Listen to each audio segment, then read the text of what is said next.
कहानी शुरू होती है एक हाई स्कूल स्टूडेंट ग्वान से, जो देहान हाई स्कूल में पढ़ता है। हर सुबह वो मुश्किल से बिस्तर से उठता है और स्कूल के लिए निकल जाता है, लेकिन साफ दिखता है कि उसे स्कूल जाना बिल्कुल पसंद नहीं। सालों से क्लासमेट्स की बुलिंग और बदसलूकी झेलने के बाद वो बस यही चाहता है कि बचे हुए 2 साल जल्दी से खत्म हो जाए। एक दिन जब वो स्कूल पहुंचता है, वो अपने दोस्त डेसुक को छत से कूदते हुए देखता है। जल्द ही पता चलता है कि डेसुक को लगातार दूसरे स्टूडेंट्स की तरफ से बुली और टॉर्चर किया जा रहा था, खासकर 2 शरारती लड़कों ग्वानसू और जून ह्योंग की तरफ से, जो क्लास में उसे बेइज्जत और परेशान करते रहते थे। डेसुक के मरने के बाद भी स्कूल में बुलिंग रुकती नहीं। अब गॉन अगला निशाना बन जाता है, खासकर ह्योंग के हाथों, जो एक ताकतवर पॉलिटिशियन का बेटा है। ये अत्याचार इतना बढ़ जाता है कि गॉन बार बार खुद को खत्म करने के बारे में सोचता है, लेकिन कभी हिम्मत नहीं जुटा पाता। एक दिन ग्वानसू सबके सामने बुरी तरह गॉन को पीटता है। लड़ने में असमर्थ गयोन बस रोता रहता है, जबकि बाकी स्टूडेंट्स तमाशा देखते रहते हैं। अचानक एक अजनबी वहां आता है और एक ही घूंसे में ग्वानसू को गिरा देता है। वो रहस्यमयी आदमी फिर ग्वानसू को इतना बुरी तरह पीटता है कि बुली अपना बचाव भी नहीं कर पाता। पूरा स्कूल हैरान रह जाता है, ये सोचकर कि आखिर ये आदमी है कौन। जल्दी ही ह्योंग वहां आता है और उसका नाम पूछता है। बहुत से स्टूडेंट्स सोचते हैं कि ये कोई नया टीचर है, लेकिन वो आदमी खुद को जिन बताता है, जो एजुकेशन राइट्स प्रोटेक्शन ब्यूरो का इंस्पेक्टर है। अपना आईडी कार्ड दिखाते हुए वो बताता है कि ये संस्था हाल ही में स्कूलों में हिंसा और बदसलूकी रोकने के लिए बनाई गई है और देहोन हाई स्कूल उनका पहला मिशन है। स्टूडेंट्स इस नए आदमी को लेकर उत्सुक रहते हैं। बाद में जाइन उनकी क्लास में आता है और ऐलान करता है कि अब से वो उन्हें पढ़ाएगा। हाजिरी लेते हुए वो पूछता है कि क्या किसी को पता है दसुक ने आत्महत्या क्यों की। एक स्टूडेंट मजाक उड़ाते हुए जवाब देता है तो जाइन फौरन उसे सजा देता है। फिर वो सभी स्टूडेंट्स को जमीन पर लेट जाने का आदेश देता है। ह्योंग मना कर देता है और बाकियों से भी न मानने को कहता है। बाकी स्टूडेंट्स उससे डरते हैं, इसलिए हिचकिचाते हैं, लेकिन यिन तुरंत एक जोरदार वार से ह्योंग को उसकी जगह दिखा देता है। पल भर में सब चुप हो जाते हैं और वैसा ही करते हैं जैसा कहा गया। लंच ब्रेक में स्टूडेंट्स कैफेटेरिया जाते हैं और वहां जाइन पहले से ही खाना बांट रहा होता है। जब ह्योंग को खाना मिलता है, वो जानबूझकर उसे कूड़ेदान में फेंक देता है। जाइन इस बेइज्जती को नजरअंदाज नहीं करता। वो खाना उठाकर हाइंग के कपड़ों पर उड़ेल देता है। पूरा कैफेटेरिया हंसी से गूंज उठता है, जबकि हाइंग शर्मिंदा खड़ा रहता है। बाद में जाइन कांग्रेसमैन गुआंग के घर जाता है और वहां हाइंग से मिलता है, जो उस पॉलिटिशियन का बेटा है और स्कूल के सबसे बुरे बुलियों में से एक। जाइन कांग्रेसमैन को चेतावनी देता है कि उसका बेटा हद पार कर चुका है और उसे अनुशासन की जरूरत है, वरना वो खुद उसे सबक सिखाएगा। वो ह्योंग का कान पकड़ता है और सजा के तौर पर उससे स्कूल के बाथरूम साफ करवाता है। जब कांग्रेसमैन को पता चलता है कि ये संस्था एजुकेशन मिनिस्टर ग्योंगसुक ने बनाई है, वो गुस्से में स्कूल पहुंचकर जाइन को धमकाने लगता है। इसी बीच ग्वान फिर से आत्महत्या करने की कोशिश करता है, लेकिन आखिरी पल में डर उसे रोक देता है। छत के किनारे खड़े होकर उसके पास जाइन आता है और उसे शांति से समझा बुझाकर नीचे ले आता है। जाइन उसे एक तरफ ले जाकर सलाह देता है, बुलियों की वजह से जान देने की बजाय जब भी मौका मिले लड़ना चाहिए, और अगर लड़ नहीं सकता तो कम से कम भाग जाना चाहिए, बजाय चुपचाप सहने के। उस दिन से जाइन एंड ग्यून धीरे धीरे अच्छे दोस्त बन जाते हैं। इसी समय कांग्रेसमैन गुआंग एजुकेशन मिनिस्टर गैंगसोक से भिड़ जाता है इस नई संस्था को लेकर गुस्से में। वो जानना चाहता है कि ये आखिर बनाई ही क्यों गई। मंत्री शांति से बताते हैं कि ये संस्था 2 साल पहले हुई एक दुखद घटना के बाद बनाई गई थी, जब एक स्टूडेंट ने एक टीचर को मार डाला था। वो कभी नहीं चाहते कि ऐसी त्रासदी दोबारा हो। कांग्रेसमैन गुस्से में पूछता है कि ये टीम खासतौर पर डीन हाई स्कूल ही क्यों भेजी गई, ये दावा करते हुए कि एक इंस्पेक्टर उसके बेटे को परेशान कर रहा है। गैंगोक जवाब देता है कि उसे पता भी नहीं था कि कांग्रेसमैन का बेटा उसी स्कूल में पढ़ता है। पॉलिटिशियन अपने बेटे का बचाव करता रहता है, लेकिन मंत्री पीछे नहीं हटते और उसे मनचाहा जवाब नहीं देते। कहानी अब एक भरे हुए इलेक्शन कैंपेन इवेंट की ओर बढ़ती है, जहां रिपोर्टर्स और प्रोटेस्टर्स की भीड़ है। प्रदर्शनकारी कांग्रेसमैन गुआंग के खिलाफ इकट्ठा हुए हैं, उस पर भ्रष्टाचार और सत्ता के दुरुपयोग का आरोप लगाते हुए। गुस्से में कांग्रेसमैन एजुकेशन मिनिस्टर गैंगसोक का सामना करता है। हमें पता चलता है कि मंत्री ने ही उसके खिलाफ जांच शुरू करवाई थी। ये पता चलने के बाद कि कांग्रेसमैन के बेटे का उस त्रासदी में बड़ा हाथ था जिसमें एक स्टूडेंट की मौत हुई थी। कांग्रेसमैन गुस्से में पूछता है, तुमने मेरे साथ ऐसा क्यों किया, हम तो एक ही तरफ थे। लेकिन मंत्री शांति से जवाब देते हैं कि उनके पास कोई चारा नहीं था, किसी को उसके बेटे को सबक सिखाना जरूरी था, इससे पहले कि और मासूम जिंदगियां बर्बाद हों। जल्द ही हर्ब की तरफ से केस दर्ज होने के बाद कांग्रेसमैन को गिरफ्तार कर लिया जाता है। अगले दिन ह्योंग की बारी आती है। जिन स्टूडेंट्स को उसने कभी सताया था, वो अब उससे बदला लेना शुरू कर देते हैं। पहली बार उसे एहसास होता है कि उसकी सारी ताकत सिर्फ उसके पिता की वजह से थी और अब वो सुरक्षा खत्म हो चुकी है। इसी बीच गिल्लॉन उस जगह खड़ा होता है जहां उसके दोस्त डेसुक ने जान दी थी। दुख से भरकर वो रो पड़ता है। हुआ जिन उसके पास आकर उसे दिलासा देता है, ये यकीन दिलाते हुए कि जो हुआ उसमें उसकी कोई गलती नहीं थी। बात करते करते वो अचानक देखते हैं कि स्टूडेंट्स डर के मारे भाग रहे हैं। जब वो जाकर देखते हैं क्या हो रहा है तो पाते हैं कि होंग भीड़ के बीच खड़ा है, हाथ में पेट्रोल का कैन लिए। गुस्से और बदले की भावना में उसने कई स्टूडेंट्स पर पेट्रोल डाल दिया है और उन्हें जिंदा जलाने की धमकी दे रहा है। हुआ जिन उसे घूरते हुए कहता है, लगता है तुमने अभी भी सबक नहीं सीखा, और लाइटर जला देता है। हायोंग के चारों तरफ अचानक आग की लपटें उठती हैं जो उसे लगभग जला ही देती हैं। डर के मारे हायोंग पूरी तरह टूट जाता है। रोते चिल्लाते हुए वो माफी मांगता है, प्लीज मुझे माफ कर दो, मुझे सबक मिल गया, वादा करता हूँ फिर कभी ऐसा कुछ नहीं करूंगा। वो जिन आग बुझा देता है और उसे ठंडी नजरों से देखता है। जो डर तुम अभी महसूस कर रहे हो वही डर डुक को मरने से पहले महसूस हुआ था। वो भी डरा हुआ था और उसने ये सब झेलने लायक कुछ नहीं किया था। तुम चाहे जितनी भी माफी मांगो, देसा सुख कभी वापस नहीं आएगा। तुम्हें अपने किए की सजा भुगतनी ही होगी। जल्द ही ह्योंग को जेल भेज दिया जाता है और स्कूल आखिरकार उन स्टूडेंट से साफ हो जाता है जो हिंसा और बदसलूकी फैलाते थे। बाद में मिनिस्टर गैंग्सो अपनी बेटी की कब्र पर जाकर फूल चढ़ाते हैं। हुआजिन भी उनके साथ आता है देहान हाई स्कूल की बुलिंग की समस्या खत्म करने का मिशन पूरा करने के बाद। लेकिन हर्ब जल्द ही जनता के विरोध का निशाना बन जाती है। बहुत से लोग इस संस्था के अधिकार और तरीकों पर सवाल उठाते हैं। जवाब में मंत्री मीडिया से बात करते हैं। वो बताते हैं कि स्कूल प्रशासन बार बार स्टूडेंट्स और टीचर्स की सुरक्षा करने में नाकाम रहा है, इसलिए मिनिस्ट्री ऑफ एजुकेशन को दखल देना पड़ा। वो ऐलान करते हैं कि हर्ब का मकसद हर किसी के अधिकारों की रक्षा करना और स्कूलों के अंदर होने वाले अपराधों जैसे बुलिंग,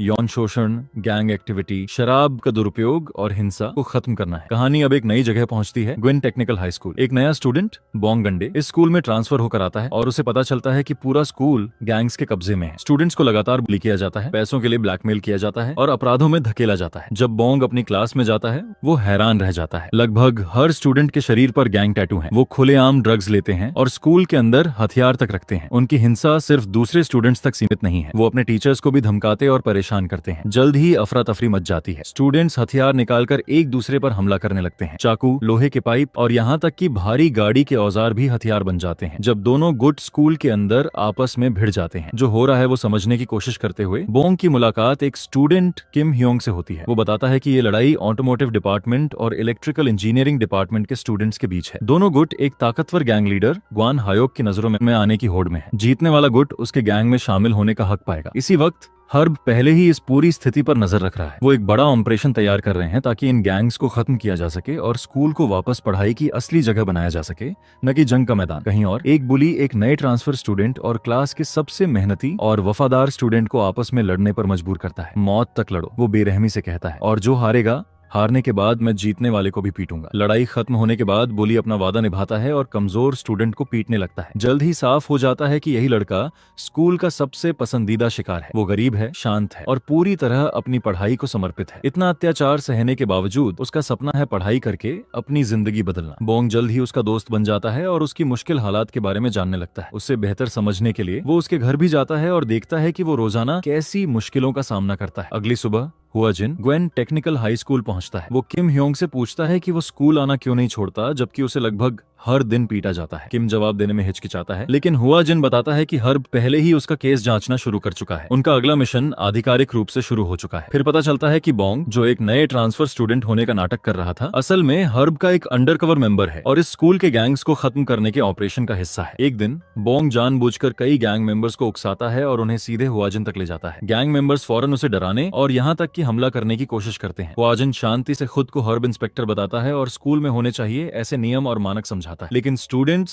सुनने के मूड में नहीं है और उस पर हमला करने का फैसला करते हैं। उनके लिए बुरी खबर यह है कि हुआजिन उनकी सोच से कहीं ज्यादा माहिर है। कोई भी उसे ठीक से एक भी वॉर नहीं लगा पाता। इसके बजाय वो हर किसी को आसानी से हरा देता है। गैंग मेंबर्स को बुरी तरह पीट पीट कर छोड़ देता है। बाद में वो स्टूडेंट्स को इकट्ठा करता है और एक नया शेड्यूल बताता है, ये समझाते हुए कि उन्हें रोज कितने घंटे पढ़ाई करनी होगी। फिर भी स्टूडेंट्स सही से बर्ताव नहीं करते। कुछ उस पर चीजें फेंकने की कोशिश करते हैं, लेकिन हुआजिन उन्हें एक और सबक सिखा देता है जो वो कभी नहीं भूलेंगे। जल्द ही वो सब चुपचाप बैठकर सही स्टूडेंट्स की तरह व्यवहार करने लगते हैं। बाद में रेगुलर टीचर क्लासरूम में आता है और बोर्ड पर लेसन लिखना शुरू करता है। एक स्टूडेंट हाथ उठाकर व्यंग्य से कहता है कि उसके पास पेन नहीं है। हुआजिन फौरन उसे सजा देता है और उस स्टूडेंट का रवैया तुरंत बदल जाता है। जो बाकी स्टूडेंट्स नोट्स नहीं लेते, उन्हें भी ऐसी ही सजा मिलती है जब तक पूरी क्लास सहयोग करना शुरू नहीं कर देती। जल्द ही स्कूल के दो सबसे बदनाम शरारती स्टूडेंट्स एक प्रैक्टिकल ट्रेनिंग लेसन में भाग लेने से मना कर देते हैं। हुआजिन उन्हें एक टूटी हुई गाड़ी में बिठाकर शहर भर घुमाता है जब तक वो पूरी तरह थक और डर नहीं जाते। वो उन्हें और सजा देने ही वाला होता है कि किम ह्योंग बीच में आकर उसे रोक देता है। बाद में बोंग पूछता है किम से कि उसने उन दोनों स्टूडेंट्स का बचाव क्यों किया। किम बताता है कि उसे डर था कि ये सब और ज्यादा अफरा तफरी पैदा करेगा और क्लासेस फिर से रद्द हो जाएंगी। इसी बीच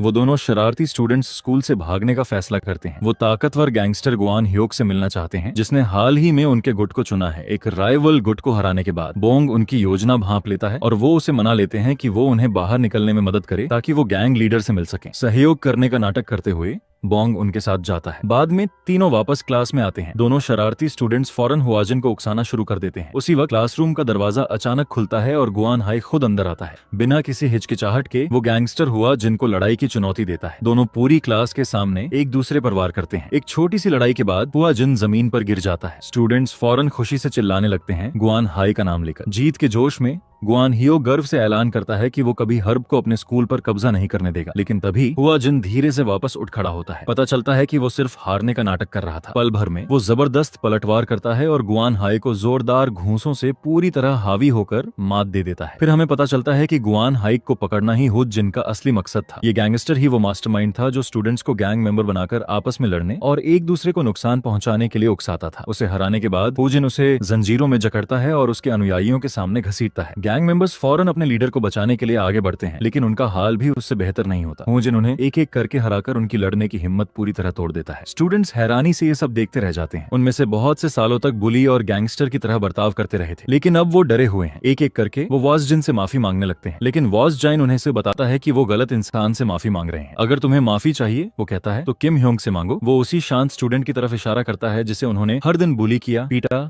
और बेइज्जत किया था। जज्बात से भरकर किम ह्योंग रोने लगता है। बहुत लंबे समय बाद आखिरकार किसी ने उसके लिए खड़े होकर उसे वो इंसाफ दिलाया जिसका वो हकदार था। वो जिन फिर पूरे स्कूल को संबोधित करता है, अगर तुम पढ़ना नहीं चाहते तो जाने के लिए आजाद हो, लेकिन कभी किसी और की पढ़ाई में रुकावट मत बनना। कभी उस स्टूडेंट को मत सताना जो बस अपना बेहतर भविष्य बनाने की कोशिश कर रहा है। इन शब्दों के साथ ग्वेन टेक्निकल हाई स्कूल का संकट आखिरकार खत्म हो जाता है। उस दिन से टैटू, ड्रग्स, गैंग एक्टिविटी, हिंसा और बुलिंग स्कूल में पूरी तरह बैन कर दी जाती है। स्कूल धीरे धीरे एक जंग के मैदान से पढ़ाई की असली जगह में बदल जाता है। अपना मिशन पूरा करने के बाद हुआ जिन और बोंग मिनिस्ट्री ऑफ एजुकेशन लौटते हैं और अपनी कामयाबी की रिपोर्ट देते हैं। उस रात हुआ जिन अकेले घर लौटता है। शहर जैसे जैसे शांत होता जाता है, वो चुपचाप बैठकर उस औरत की तस्वीर देखता है जिसे वो कभी प्यार करता था। वो औरत जो अब इस दुनिया में नहीं है। स्कूल की जीत भले ही खत्म हो गई हो, लेकिन उसके अतीत का दर्द अब भी उसके साथ है। कई साल पहले स्टूडेंट प्रोटेक्शन टास्क फोर्स बनने से पहले हुआ जिन की पत्नी एक टीचर थी। हर सुबह वो उसे स्कूल छोड़ने जाता था, फिर काम पर निकल जाता। वो हमेशा उसे चेतावनी देता कि स्कूलों में परेशानी खड़ी करने वाले हिंसक गैंग मेंबर्स से सावधान रहे, लेकिन वो बस मुस्कुराकर कहती, जिस दिन बड़े लोग बच्चों से डरने लगेंगे उसी दिन समाज बिखरने लगेगा। अफसोस, उसके ये शब्द दुखद रूप से सच साबित हुए। एक दिन एक स्टूडेंट गैंगस्टर ने उस पर बर्बरता से हमला किया और बाद में उसकी चोटों से मौत हो गई। और भी बुरी बात यह थी कि अदालत ने हमलावर को सिर्फ 4 साल की सजा सुनाई। हुजिन गुस्से और दुख से भर गया। उस वक्त gang Seok minister of education के इलेक्शन में खड़े थे। हुआजिन का दर्द देखकर उन्होंने उससे वादा किया, अगर मैं ये इलेक्शन जीता तो मैं स्कूल हिंसा से लड़ने और टीचर्स स्टूडेंट्स की सुरक्षा के लिए एक खास संस्था बनाऊंगा। मैं इसे अपनी बेटी और तुम्हारी पत्नी की याद में समर्पित करूंगा। अगले दिन हमेशा की तरह हुआजिन मंत्री के दफ्तर जाता है और पूछता है कि उनकी टीम को अगला स्कूल कौन सा दिया जाएगा। रिपोर्ट्स देखते हुए उन्हें एक ऐसे टीचर का केस मिलता है जिसने हाल ही में आत्महत्या कर ली थी। जांच में एक चौंकाने वाली कहानी सामने आती है। येरी नाम की एक स्टूडेंट जो सोशल मीडिया पर बेहद मशहूर थी, उसने टीचर पर झूठा यौन शोषण का आरोप लगाया था। उसकी क्लास की ज्यादातर लड़कियां उसकी ऑनलाइन फेम की वजह से उसकी दोस्त बनना चाहती थी। येरी क्लास के दौरान लगातार लाइव स्ट्रीम करती रहती, अपनी पढ़ाई से ज्यादा फॉलोअर्स की परवाह करती। एक दिन एक टीचर ने उसका फोन जब्त कर लिया ताकि वो क्लास में ध्यान दे। गुस्से में येरी ने एक फर्जी वीडियो एडिट किया ताकि टीचर को ऑनलाइन बेइज्जत किया जा सके। एक और टीचर ने चुपके से उसे फुटेज के साथ छेड़छाड़ करते देखा और बाद में उसका सामना करके उससे झूठ फैलाना बंद करने की गुजारिश की। सुनने की बजाय येरी ने एक और बड़ा आरोप लगाया। उसने खुलेआम दावा किया कि टीचर ने उस पर हमला करने की कोशिश की। ये झूठे आरोप हर जगह फैल गए। लोग फौरन टीचर के खिलाफ हो गए। वो लगातार गालियों और आलोचना का निशाना बन गया। यहाँ तक कि उसकी अपनी पत्नी भी ऑनलाइन ये आरोप देखकर उस पर शक करने लगी। इतनी बेइज्जती और दबाव सहन न कर पाने पर वो मासूम टीचर आखिरकार आत्महत्या कर लेता है। जब हुआ जिन और मंत्री को पूरी सच्चाई पता चलती है, वो तय करते हैं कि यही स्कूल उनका अगला मिशन बनेगा। अगले दिन टीचर युंग स्टूडेंट्स को बताती है कि मृत टीचर की जगह एक नई टीचर आएगी, लेकिन जैसे ही नई टीचर क्लास में आती है, स्टूडेंट्स उसका मजाक उड़ाना शुरू कर देते हैं। वो अजीब और सवाल पूछते हैं और उसे बेइज्जत करने की कोशिश करते हैं। एक लड़की व्यंग्य से कहती है कि मेकअप की वजह से वो अलग दिख रही है और उसकी पुरानी तस्वीरें देखना चाहती है। जल्द ही पूरी क्लास साथ में उसकी पुरानी तस्वीरें मांगने के लिए चिल्लाने लगती है। इस पूरी अफरा तफरी के बीच में यारी है जो फिर से सब कुछ लाइव स्ट्रीम कर रही है। नई टीचर शांति से उसे रुकने को कहती है। यूरी मना कर देती है। बिना किसी झिझक के टीचर उसका फोन छीनकर फर्श पर पटक देती है। पूरी क्लास खामोश हो जाती है। स्टूडेंट्स को सीधे देखते हुए वो कहती है, तुम मुझे नहीं जानते होगे लेकिन जल्द जान जाओगे। मेरा नाम हान रिम है और मैं स्टूडेंट प्रोटेक्शन टास्क फोर्स के साथ काम करती हूँ। मैं यहाँ तुम्हें अनुशासन सिखाने आई हूँ। अब से कोई मुझसे बहस नहीं करेगा। मेरे नियम ही इस क्लासरूम के इकलौते नियम है। स्टूडेंट सन्न रह जाते हैं। हान रिम सबका फोन जमा करती है और उन्हें अब से मानने वाले नियम समझाती है। इसी बीच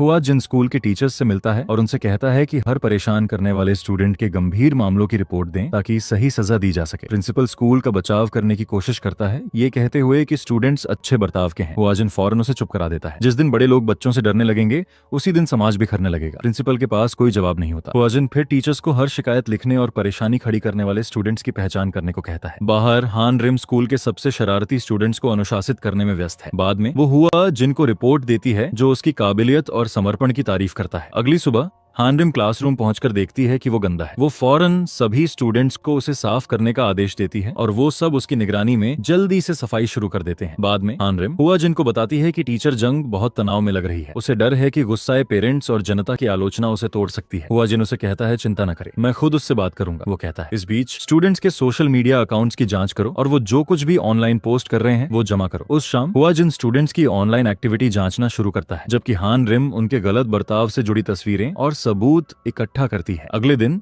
हान रिम सबूतों से भरी एक फाइल लेकर स्कूल पहुंचती है। वो स्टूडेंट्स को बताती है कि उन्होंने गंभीर उल्लंघन किए हैं और जल्द ही उन्हें सख्त सजा भुगतनी होगी। इसी बीच टीचर योंग भावनात्मक रूप से टूटने लगती है। उसे पता चलता है कि स्टूडेंट्स ने उसकी निजी तस्वीरें इंटरनेट पर गैर कानूनी रूप से फैला दी हैं। ये बेइज्जती इतनी भारी हो जाती है कि उसे ठीक से नींद भी नहीं आती। आखिरकार वो टीचिंग छोड़ने का फैसला कर लेती है, लेकिन खुशकिस्मती से उसके साथी उसे हार न मानने के लिए मना लेते हैं। अगले दिन हुआजिन उससे खुद मिलता है। टीचर योंग रोते हुए बताती है कि अब सब उसे बुरा इंसान समझते हैं, ऑनलाइन फैली तस्वीरों की वजह से। जवाब में बोशदे हुआजिन अपनी खुद की कहानी शेयर करता है। वो उसे अपनी पत्नी के बारे में बताता है जो एक दयालु और समर्पित टीचर थी और स्कूल की हिंसा की वजह से अपनी जान गंवा बैठी। फिर वो उसे कुछ अनोखा दिखाता है। ढेर सारे नफरत भरे मैसेज के बीच कुछ स्टूडेंट्स ने चुपके से उसका हौसला बढ़ाने वाले और शुक्रिया कहने वाले खत लिखे थे। टीचर योंग ये मैसेज पढ़ते हुए रोने लगती है। हफ्तों बाद पहली बार उसे फिर से उम्मीद महसूस होती है। हुआजिन नरमी से उससे कहता है कि वो अपने स्टूडेंट्स और अपने प्रोफेशन को न छोड़े। अगले दिन टीचर यंग नए हौसले के साथ क्लास लौटती है। वो उन स्टूडेंट्स को अनुशासित करना शुरू करती है जो ध्यान नहीं देते, खासकर येरी को, जो अब भी स्कूल की सबसे परेशानी वाली स्टूडेंट है। क्लास के बाद येरी फिर से टीचर यंग के बारे में नफरत भरे पोस्ट फैलाने की कोशिश करती है,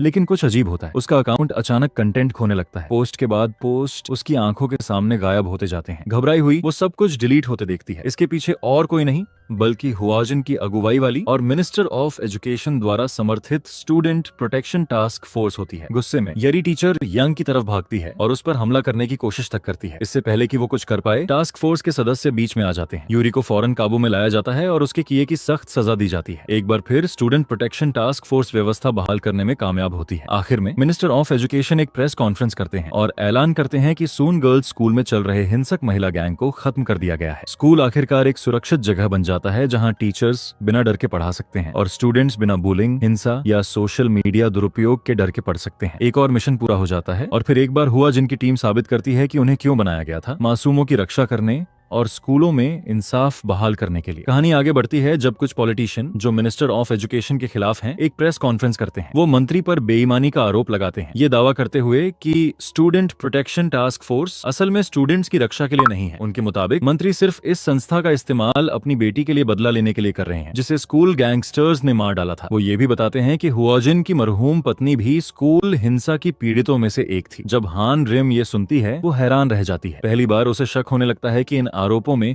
कुछ सच्चाई हो सकती है। जल्द ही मंत्री और उनकी टीम अपने अगले मिशन पर चर्चा करने के लिए मीटिंग करते हैं। उनका निशाना एक प्रतिष्ठित इंटरनेशनल लैंग्वेज स्कूल है। उसी वक्त स्कूल में एक चौंकाने वाली घटना होती है जब एक स्टूडेंट अपने टीचर पर हिंसक हमला करता है। हुआजिन और उसकी टीम फौरन जांच के लिए भेजी जाती है। जब वो पहुंचते हैं, कैंपस की भारी भरकम इमारत और नाम प्रतिष्ठा देखकर हैरान रह जाते हैं। CIO हानरिम को स्कूल का इतिहास बताता है और टीचर चोन के बारे में बताता है, जो संस्था के सबसे सम्मानित टीचर्स में से एक हैं। उनके कई स्टूडेंट्स देश के टॉप यूनिवर्सिटीज में एडमिशन पाते हैं, जिससे वो एक बेहद पूजनीय शख्सियत बन जाते हैं। इसी बीच हुआजिन उस टीचर से मिलता है जिस पर हमला हुआ था और पूछता है कि स्टूडेंट इतना गुस्से में क्यों आ गया। टीचर शांति से अपनी बात बताता है। बातचीत के दौरान हुआजिन उससे उसका मशहूर वाक्य दोहराने को कहता है, हमेशा अपनी काबिलियत और हुनर पर भरोसा रखो। जब टीचर ये कहता है, हुआजिन मुस्कुराता है और यहाँ तक कि तालियां भी बजाता है। वो उसके शिक्षण दर्शन से सच में प्रभावित दिखता है। कहीं और हानरिम उस स्टूडेंट का इंटरव्यू लेती है जिसने टीचर पर हमला किया था। लड़का बहुत गुस्से में है और सहयोग करने से मना कर देता है।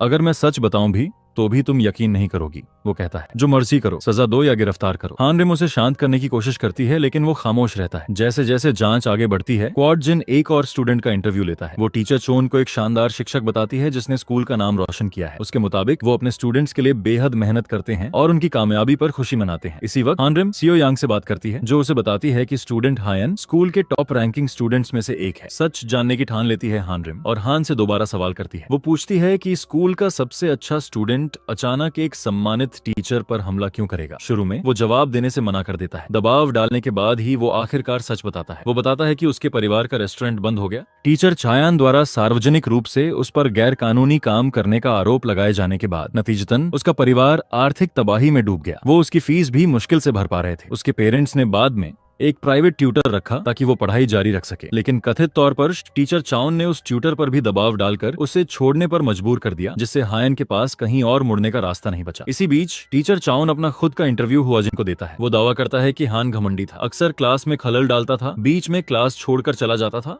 और लगातार परेशानी खड़ी करता था। हैरानी की बात यह है कि हुआजिन इस सफाई से संतुष्ट लगता है, लेकिन हानरिम गुस्से में है। वो सीधे उसका सामना करती है। तुम सिर्फ एक पक्ष की बात क्यों सुन रहे हो, वो पूछती है। हमें तो सच ढूंढना है, क्या हमें अपना काम ऐसे ही करना चाहिए? हुआजिन बस उससे कहता है कि जल्दबाजी में नतीजे न निकाले और जांच जारी रखे। बाद में सियो योंग उस प्राइवेट अकादमी में जाता है जहां हयान पहले पढ़ता था। वहां उसकी मुलाकात हयान के पुराने ट्यूटर से होती है और उसे ट्यूटर और टीचर चायोन के बीच छिपे रिश्ते का पता चलता है। नए सबूतों के साथ हुआजिन टीचर चाउन का सामना करता है। वो बताता है कि उसे प्राइवेट अकादमी की सच्चाई पता चल गई है और कैसे टीचर चाउन छुपकर स्टूडेंट्स की रैंकिंग में हेराफेरी करता है। अमीर परिवार उसे पैसे देते हैं ताकि उनके बच्चों को टॉप स्कोर मिले, जबकि कम सामर्थ्य वाले स्टूडेंट्स को जानबूझकर नीचे धकेला जाता है। टीचर चोन फौरन गुस्से में आ जाता है और वहां से चला जाता है। अगले दिन वो चुपके से एक अमीर पेरेंट से मिलता है जो हर हाल में अपनी बेटी को हाई मार्क्स दिलवाना चाहती है। वो कम अंकों को मानने से मना कर देती है और टीचर चोन भरोसे के साथ वादा करता है कि वो बेटी को बेहतरीन नंबरों से करवाएगा। इसी बीच हानरिम अब भी हुआजिन पर भरोसा करने में जूझ रही है। उसे डर है कि उसके खिलाफ लगे आरोप शायद सच हों और वो अब निष्पक्षता से काम नहीं कर रहा। एशियो उसे भरोसा दिलाता है और उसे हुआजिन पर विश्वास रखने के लिए कहता है। अचानक हालात एक नाटकीय मोड़ लेते हैं। पुलिस अफसर पहुंचकर हुआजिन और टास्क फोर्स के कई मेंबर्स को गिरफ्तार कर लेते हैं। उन पर अपने अधिकार का दुरुपयोग करने और निजी बदले की भावना से काम करने का आरोप लगाया जाता है। यहाँ तक कि मिनिस्टर ऑफ एजुकेशन को भी गिरफ्तार कर लिया जाता है। ये स्कैंडल पूरे देश के टीवी न्यूज पर छा जाता है। इसी वक्त टीचर चाउन चुपके से परीक्षा के पेपर्स उस अमीर पेरेंट को पास कर देता है ताकि उसकी बेटी टॉप स्कोर हासिल कर सके। गिरफ्तार होने से पहले मंत्री चुपचाप सेयो यंग को जांच जारी रखने का निर्देश देते हैं, क्योंकि वही अकेला टीम मेंबर है जो अब भी आजाद है। जल्द ही परीक्षा का दिन आता है। टीचर चोन उस स्टूडेंट के पास जाकर उसे भरोसे से अच्छा प्रदर्शन करने को कहता है। इसी बीच मंत्री और उनकी टीम को अदालत में पेश किया जाता है, जहां अभियोजक उन पर आरोप लगाते हैं कि उन्होंने टास्क फोर्स का इस्तेमाल बदले के हथियार की तरह किया। फिर सब कुछ बदल जाता है। टीचर चायोन को अचानक पता चलता है कि परीक्षा के पेपर्स बदल दिए गए हैं। घबराकर वो टेस्ट रोकने के लिए क्लासरूम में दौड़ता है, लेकिन हुआजिन पहुंचकर शांति से सच्चाई उजागर कर देता है। टास्क फोर्स ने ही परीक्षा के पेपर्स बदले थे। उनका ऑपरेशन कामयाब हो चुका है। टीचर चान का भ्रष्टाचार सबके सामने उजागर हो जाता है। उसकी गुप्त डील्स, सबूत, रिकॉर्डिंग्स और बातचीत सब सार्वजनिक कर दी जाती है। पूरा स्कूल जान जाता है कि कैसे उसने अमीर परिवारों से फायदे लिए और स्टूडेंट्स के नतीजों में हेराफेरी की। वो स्टूडेंट जिसे लीक हुआ पेपर मिला था शर्म से भर जाता है और सबूत मिटाने की बेताबी से कोशिश करता है, लेकिन तब तक बहुत देर हो चुकी होती है। इसी वक्त हुआजिन हायोन से मिलता है और उसे कुछ ऐसा बताता है जिसका वो लंबे समय से इंतजार कर रहा था। तुम शुरू से सही थे। पहली बार किसी ने उस अन्याय को माना जो उसने झेला था। इसी बीच मिनिस्टर ऑफ एजुकेशन खुद को सारे आरोपों से बचाने में कामयाब हो जाते हैं। जनता के सामने खड़े होकर वो भ्रष्ट पॉलिटिशियंस, अमीर पेरेंट्स, और ताकतवर लोगों के छिपे हुए अपराध एक एक करके उजागर करते हैं। वो खुलेआम उनके नाम बताते हैं और समझाते हैं कि कैसे उन्होंने अपने बच्चों को गलत फायदा दिलाने के लिए टीचर्स को रिश्वत दी। अब छुपने की कोई जगह नहीं, वो ऐलान करते हैं, तुम चाहे जितने ताकतवर हो, हम तुम्हें ढूंढ निकालेंगे। आखिरकार स्टूडेंट प्रोटेक्शन टास्क फोर्स को एक और बड़ी जीत मिलती है। वो स्टूडेंट जिसके साथ अन्याय हुआ था टीम के पास जाकर इंसाफ बहाल करने के लिए शुक्रिया कहता है, और आखिर में टीचर चोन, जिसे कभी सब सम्मान देते थे, अब भ्रष्टाचार, धोखाधड़ी और अपने ही स्टूडेंट्स के साथ विश्वासघात के लिए गिरफ्तार कर लिया जाता है। सच सामने आता है, इंसाफ जीतता है और एक और स्कूल उन लोगों से बच जाता है जिन्होंने शिक्षा की एड में अपनी ताकत का दुरुपयोग किया। अब कहानी एक औरत चॉय जॉन को पेश करती है जो जंग एलिमेंट्री स्कूल में टीचर है। एक दिन वो अपनी माँ को अलविदा वाला खत लिखते हुए दिखती है और साफ पता चलता है कि वो किसी भारी बोझ से जूझ रही है। खत खत्म करने के बाद वो फांसी लगाकर जान देने की कोशिश करती है। सौभाग्य से आखिरी पल में हान रिम पहुंच जाती है और उसे बचा लेती है, समय रहते नीचे उतार लेती है। हान रिम खुद का परिचय देती है और बताती है कि वो ERPB के लिए काम करती है। वो चॉय को बताती है कि ये संस्था एलिमेंट्री स्कूल टीचर्स के लिए एक साइकोलॉजिकल सपोर्ट वर्कशॉप चला रही है और उसे शामिल होने का न्योता देती है। चॉय इस प्रोग्राम में शामिल होती है जहाँ उसे बताया जाता है कि ERPB ने उसकी टीचिंग से थोड़े समय के लिए छुट्टी की व्यवस्था कर दी है ताकि वो अपनी मानसिक सेहत पर ध्यान दे सके। हमें पता चलता है कि चॉय की माँ खुद ERPB दफ्तर गई थी और हुआजिन से अपनी बेटी की मदद करने की गुजारिश की थी। उसने बताया कि चॉय मानसिक रूप से अस्थिर हो चुकी है और उसके मन में आत्महत्या के विचार आ रहे हैं। बाद में हान, रिम और बोंग चोई के साथ बैठते हैं और उसे बताते हैं कि उसकी माँ ने उन्हें सब कुछ बता दिया है। वो उसे पेशेवर काउंसलिंग लेने के लिए जोर देकर कहते हैं। वो ये भी बताते हैं कि उसकी क्लास के लिए एक सब्स्टिट्यूट टीचर पहले ही तय कर दी गई है जब तक वो छुट्टी पर है। चोई चिंतित हो जाती है कि कहीं वो नई टीचर भी उसी तरह की मुश्किलों का सामना न करे जो उसने झेली, लेकिन हान रिम उसे भरोसा दिलाती है कि चिंता की कोई बात नहीं। अगले दिन नई सब्स्टिट्यूट टीचर पहुंचती है। सबकी हैरानी के बीच वो खुद हुआजिन होता है। जैसे ही वो क्लास में कदम रखता है उसे एहसास होता है कि छोटे बच्चों को पढ़ाना उसकी सोच से कहीं ज्यादा मुश्किल है। स्टूडेंट्स ऊर्जा से भरे, शोर मचाने वाले और निर्देशों को पूरी तरह नजरअंदाज करने वाले हैं। क्लासरूम जल्द ही अफरा तफरी में बदल जाता है। एक बच्चा बाथरूम जाने की जिद करता है, फिर दूसरा किसी और चीज में मदद मांगता है। जल्द ही कई बच्चे एक साथ उसका ध्यान चाहने लगते हैं। एक पल पर हुआजिन गलती से एक स्टूडेंट पर आवाज ऊंची कर देता है जिससे वो बच्चा रो पड़ता है। अपनी गलती समझकर उसे उस बच्चे को दिलासा देनी पड़ती है और उसका मन बहलाने के लिए खेल खेलना पड़ता है। बाकी बच्चे ये देखकर सब कतार में लग जाते हैं, वो भी उसके साथ खेलना चाहते हैं। स्कूल खत्म होने तक हुआजिन पूरी तरह थक चुका होता है। उस रात वो घर लौटकर चुपचाप अपनी मरहूम पत्नी की तस्वीरें देखता है। जैसे ही वो तस्वीरों को देखता है यादें उमड़ने लगती हैं। कहानी अब फ्लैशबैक में जाती है चोजी सीन के टीचिंग के पहले दिन की ओर। उसने गर्मजोशी से अपने नए स्टूडेंट्स और उनके पेरेंट्स का स्वागत किया, अपना परिचय देते हुए हर बच्चे का नाम पूछा। एक स्टूडेंट UGYN क्लास के दौरान खड़ा हो गया और CHOI ने नरमी से उसे बैठने को कहा। स्कूल के बाद EUGJUNS की माँ ने CHOI का कॉन्टैक्ट नंबर हासिल कर लिया। जल्द ही उसने मैसेज भेजा, जब तुमने UGJUN से बैठने को कहा तुम्हारा लहजा बहुत सख्त, अगली बार ज्यादा सावधान रहना। चॉय ने फौरन माफी मांगी और वादा किया कि दोबारा ऐसा नहीं होगा। अगले दिन चॉय ने उगजिन को एक क्लासरूम एक्टिविटी में शामिल होने को कहा। लड़का अचानक रोने लगा। लगभग तुरंत उसकी माँ ने एक और शिकायत भेजी, मेरे बच्चे से सबके सामने सवाल मत पूछना। उस दिन से यूजीन की माँ लगातार चॉय को मैसेज करती रही। उसने उसे बिल्कुल बता दिया कि उसके बेटे के साथ कैसा बर्ताव करना है, उसके लिए खास सुविधा मांगी और जिद की कि भले ही वो साफ तौर पर गलत हो, चॉय को हमेशा उसका साथ देना चाहिए। मैसेज दिन रात आते रहे। धीरे धीरे इस लगातार परेशानी ने चॉय की मानसिक सेहत पर असर डालना शुरू कर दिया। जब भी उसका फोन बजता वो घबरा जाती, यहाँ तक कि दोस्तों के साथ वक्त बिताना भी मुश्किल हो गया क्योंकि हमेशा एक और शिकायत आने का डर बना रहता। एक दिन उगजुन की माँ ने एक और गुस्से भरा मैसेज भेजा, इस बार चॉय की एक इंस्टाग्राम फोटो को लेकर आलोचना करते हुए। तस्वीर पूरी तरह बेकसूर थी। चॉय हैरान रह गई। उसने कभी उस औरत को अपने इंस्टाग्राम अकाउंट के बारे में बताया ही नहीं था और वो समझ नहीं पाई कि उसे कैसे पता चला। बेबस होकर चॉय ने स्कूल प्रशासन को सब कुछ रिपोर्ट किया और उसे झेली जा रही परेशानी बताई। मदद करने की बजाय प्रिंसिपल ने उसी को दोष दिया। अपना इंस्टाग्राम अकाउंट बदल दो, प्रिंसिपल ने कहा। बेहतर होगा अपने सारे सोशल मीडिया डिलीट कर दो। दिल टूटने के साथ चॉय रोते हुए घर लौटी। उस रात उसने अपना इंस्टाग्राम अकाउंट डिलीट कर दिया। अपनी डायरी में उसने लिखा कि वो इसे कभी दोबारा एक्टिवेट करेगी जब वो आखिरकार टीचिंग छोड़ देगी। अगली सुबह हर हाल में अपना बेस्ट देने की ठान कर चॉय जल्दी स्कूल पहुंची और क्लासरूम सजाना शुरू किया। उसने रंग बिरंगी लाइट्स लगाई, सजावट लाई और एक प्ले एरिया बनाया ताकि पढ़ाई और मजेदार बने। उसने यूजीन के साथ रिश्ता बनाने में भी ज्यादा वक्त लगाया। धीरे धीरे वो शर्मीला लड़का खुलने लगा। वो अपने क्लासमेट्स के साथ घुलने मिलने लगा और ज्यादा सहज महसूस करने लगा। एक दिन बाकी बच्चों के साथ खेलते हुए यूजीन एक दूसरे स्टूडेंट से झगड़ पड़ा और खिलौने से उसे मार बैठा। चॉय फौरन उसे रोकना और सही से सजा देना चाहती थी, लेकिन तभी उसे उसकी माँ की बार बार कही गई बातें याद आईं। भले ही मेरा बेटा गलत हो, तुम्हें हमेशा उसी का साथ देना चाहिए। प्रोफेशनल जिम्मेदारी और एक और शिकायत के डर के बीच फंसकर चॉय हिचकिचाई। आखिर में उसने रोते हुए बच्चे को दिलासा दिया, फिर यूजी की तरफ मुड़कर नरमी से उसे माफी मांगने को कहा। ये एक छोटी सी घटना थी, लेकिन इससे साफ दिखा कि वो कैसे फंस चुकी थी, सही करने और खुद को उस पेरेंट से बचाने के बीच जो उसकी जिंदगी के हर हिस्से पर काबू करना चाहती थी। अगले दिन यूजिन और सियो जून की माओं को बच्चों के बीच हुई इस घटना पर चर्चा के लिए स्कूल बुलाया जाता है। जब उगजुन की मां को पता चलता है कि उसके बेटे को माफी मांगने पर मजबूर किया गया, वो गुस्से में आ जाती है। हालांकि उसका बेटा ही लड़ाई शुरू करने वाला और दूसरे बच्चे को चोट पहुंचाने वाला था, वो कोई भी जिम्मेदारी लेने से मना कर देती है। इसके बजाय वो हंगामा खड़ा करती है और एसियो जुन की मां से बहस करने लगती है। यू जाइन उसे रोकने की कोशिश करता है, लेकिन वो पूरी तरह उसे नजरअंदाज कर देती है। अपने ही बेटे को दोष देने की बजाय वो अपना गुस्सा मिसेस चोई पर उतारती है। वो जानना चाहती है कि टीचर ने यूगिन को माफी मांगने पर मजबूर क्यों किया और उस पर सबके सामने चिल्लाना शुरू कर देती है। जल्द ही ये टकराव धमकियों और डराने धमकाने तक पहुंच जाता है। स्कूल छोड़ने के बाद यूजिन की मां फोन कॉल्स के जरिए मिसेस चोई को परेशान करती रहती है। वो लगातार उसका नंबर मिलाती है, धमकियां और गालियां देती है। इसी वक्त सियो जून की मां भी मिसेस चोई पर दबाव डालती है, बार बार उसे दोष देती और उस पर आवाज ऊंची करती है। दो गुस्साए पेरेंट्स के बीच फंसकर मिसेस चोई गंभीर मानसिक तनाव में डूबने लगती है। लगातार दबाव उसकी नींद उड़ा देता है। दिन रात वो पेरेंट्स उसे फोन करते रहते हैं, उसके जहन को घबराहट से भर देते हैं, यहाँ तक कि वो कुछ और सोच ही नहीं पाती। आखिरकार